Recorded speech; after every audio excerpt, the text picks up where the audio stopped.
Hi friends, நீங்கள் ஒரே நாளில் பைக் ஓட்ட கற்றுக்கணுன்னா கட்டாயமாக இந்த வீடியோவை நீங்கள் மிஸ் பண்ணாமல் பாருங்கள். உங்களுக்கு நம்மளோட வீடியோ பதிவுகள் பிடிச்சிருந்துச்சுன்னா நம்ம சேனலை லைக் பண்ணி சப்ஸ்கிரைப் பண்ணி வச்சுட்டு உங்கள் ஃப்ரெண்டுக்கும் நீங்கள் ஷேர் பண்ணுங்கள். ஏன்னா இப்போ ஒரு சிலர் பார்த்தீங்கன்னா உங்களில் பைக் ஓட்டுறதுக்கு ரொம்ப ரொம்ப பயப்படுவாங்க. ஒரு சிலர் பைக்கில் உட்காந்து போகிறதுக்கே பார்த்தீங்கன்னா பயப்படுவீங்க.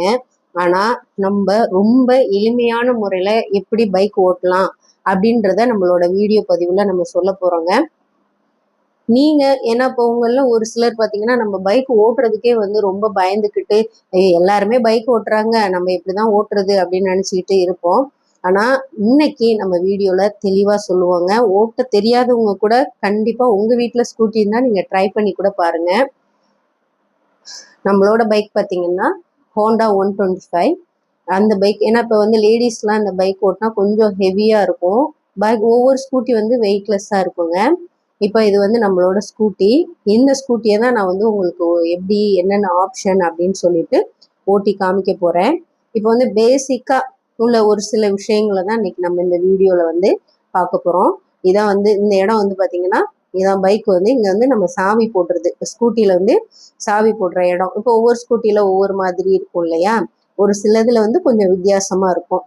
இது பார்த்தீங்கன்னா ஆர்என்னு நம்ம இண்டிகேட்டர் லெஃப்ட் அண்ட் ரைட்டு இந்த மாதிரி கொடுக்கறதுங்க. அதுக்கப்புறம் இப்போ நான் எப்படி ஸ்டார்ட் பண்ணுறது அப்படின்றத காமிக்கிறேன். அதாவது கீ போடுறது. சரிங்களா? இப்போ நம்ம கீ போட்டுட்டோம்னு வச்சுக்கோங்களேன். ஃபர்ஸ்ட் அந்த கீ ஆப்ஷன்லேயே பார்த்தீங்கன்னா நம்ம டிக்கி ஓப்பன் பண்ணுறது இருக்கும். அப்புறம் பெட்ரோல் டேங்க் இருக்கு இல்லையா, அதுவும் ஓப்பன் பண்ணுறது இருக்கும். கீழே உள்ளதை ப்ரெஸ் பண்ணிங்கன்னா டிக்கி ஓப்பன் ஆகும். அது பெட்ரோல் டேங்கு. மேலே உள்ளதை ப்ரெஸ் பண்ணிங்கன்னா அந்த டேங்கு பின்னாடி உள்ளது ஓப்பன் ஆகும்.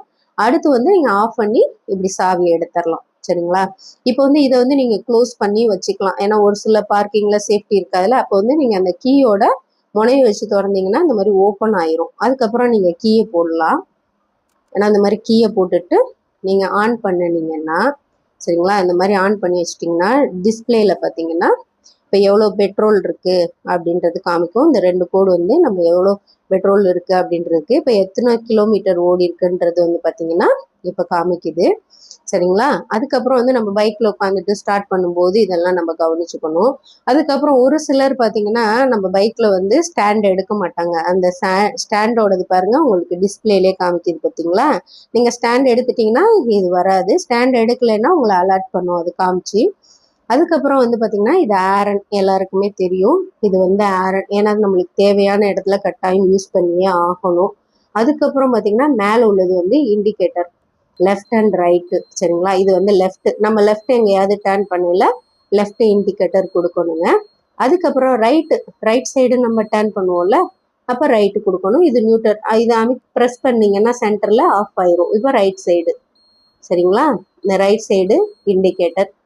அதுக்கப்புறம் இது இப்படி ப்ரெஸ் பண்ணி இது அந்த நீங்கள் நைட்டில் வண்டி ஓட்டுனீங்கன்னா இது லோவர் ஹையர்னு காமிக்கும். அதுக்கப்புறம் பார்த்தீங்கன்னா இது ஒரு ஸ்டாண்டு. இப்போ லக்கேஜ் எல்லாம் முன்னாடி வச்சிங்கன்னா கால் வைக்க அங்கே இடம் இல்லைன்னா இந்த மாதிரி ஓப்பன் இங்கிட்டு இருக்கும், அந்த பக்கம் ஓப்பன் பண்ணிங்கன்னா நம்ம கால் வச்சுக்கலாம். இதில் உட்காந்து ஏறுறதுக்கு. இதுவும் ஒரு ஸ்டாண்டு. வண்டியை தூக்கி நம்ம ஸ்டாண்ட் போட்டுக்கிறதுக்கு அது சைட் ஸ்டாண்டுங்க. இப்போ இது ஸ்டார்ட் பண்ணுறது. ஸ்டார்ட் பண்ணும்போது பிரேக் ரொம்ப முக்கியம். இந்த இடத்துல தான் பிடிக்கணும். அங்கெல்லாம் பிடிக்கவே கூடாது. இந்த இடத்துல மட்டும்தான் நீங்கள் கண்ட்ரோலாக பிடிச்சிக்கணும். ஒரு சிலர் அங்கே கை வைப்பாங்க, அங்கே பிடிக்கக்கூடாதுங்க. இங்கே இப்படி பிடிச்சிக்கணும் நீங்கள் பிரேக் சைடு. அதுக்கப்புறம் வண்டியில் உட்காந்துட்டு நீங்கள் மிரரை அட்ஜஸ்ட் பண்ணுங்கள். ஏன்னா நம்ம பின்னாடி யார் வராங்கன்னு இந்த மாதிரி அட்ஜஸ்ட் பண்ணி 2 சைடுமே லெஃப்ட் அண்ட் ரைட்டு நீங்கள் அட்ஜஸ்ட் பண்ணி வச்சுக்கிட்டிங்கன்னா நம்ம பின்னாடி எதுவும் வண்டி வந்துச்சுன்னா உங்களுக்கு சுலபமாக இருக்கும். அதே மாதிரி ஓட்டும் பொழுதும் நீங்கள் சைடு நம்ம எங்கே சைடு வாங்கும் பொழுதும் பார்த்தீங்கன்னா லெஃப்ட் அண்ட் ரைட்டு இண்டிகேட்டர் முன்னாடியே கொடுத்துருங்க. கிட்ட கொடுக்காதீங்க. அதுக்கப்புறம் இப்போ நம்ம வண்டியை இந்த மாதிரி ஸ்டார்ட் பண்ணிவிட்டு இப்போ நம்ம ஓட்டுறோம். சரிங்களா? நீங்கள் ஸ்டார்ட் பண்ணும்போது பார்த்தீங்கன்னா ஸ்லோவாக தான் ஆக்சிலேட்டர் கொடுக்கணும். உங்கள் பேலன்ஸை நீங்கள் காலில் வச்சுக்கோங்க. தத்தி தத்தி தத்தி ஸ்லோவாக ஆக்சிலேட்டர் கொடுங்க. ரொம்ப வேகமாக வேண்டாம். இந்த மாதிரி ஸ்லோவாக நீங்கள் கொடுங்க. இந்த மாதிரி கொடுத்து இப்படி தான் வண்டி ஓட்டணுங்க.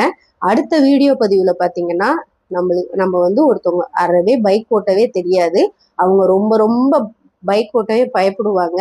அவங்களோட வீடியோவை தான் நான் உங்களுக்கு அடுத்து அப்லோட் பண்ண போகிறேன்.